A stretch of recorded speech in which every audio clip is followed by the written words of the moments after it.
नमस्कार, आप देख रहे हैं रुद्रा समाचार।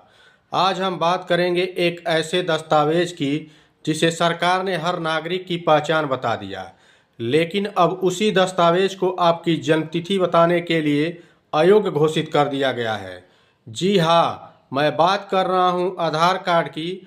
उत्तर प्रदेश सरकार ने आदेश जारी कर दिया है कि अब आधार कार्ड जन्म प्रमाण पत्र नहीं है। मतलब यह कि जिस कार्ड को बनवाने के लिए लंबी लंबी लाइन लगी, ओटीपी आए, उंगलियां स्कैन हुई, आंखें मशीने में ठोसी गईं, अब वही कार्ड आपकी जन्मतिथि का प्रमाण नहीं माना जाएगा। असल में 31 अक्टूबर को आधार कार्ड भारतीय विशिष्ट पहचान प्राधिकरण ने एक पत्र भेजा। उन्होंने लिखा कि आधार में दर्ज जन्मतिथि अनुमानित होती है, क्योंकि आधार बनवाते समय जन्म का असली प्रमाण मांगा ही नहीं जाता।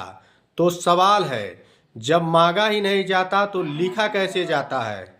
उदय कहती है कि आधार सिर्फ एक पहचान पत्र है, जन्म तिथि की सच्चाई इससे साबित नहीं हो सकती।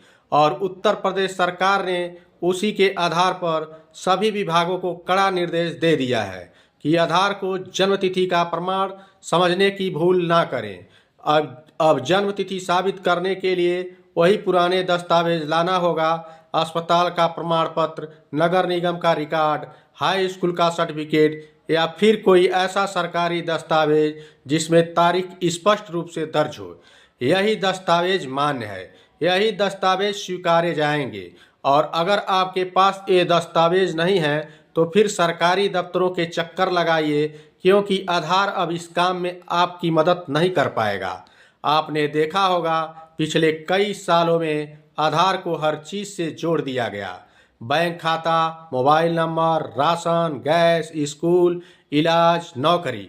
लेकिन अब जब इसकी जानकारी पर सवाल उठे तो कहा जाता है कि यह अनुमान है, असली प्रमाण पत्र नहीं। आधार की यात्रा भी अजब है। पहचान का आधार तो है, लेकिन जन्म का आधार नहीं है। खैर, अगर आप किसी सरकारी योजना, नौकरी, लाइसेंस या किसी भी ऐसे काम के लिए जाने वाले हैं जहां जन्मतिथि जरूरी है, तो घर से आधार कार्ड नहीं बल्कि असली जन्म प्रमाण वाला दस्तावेज लेकर निकलें।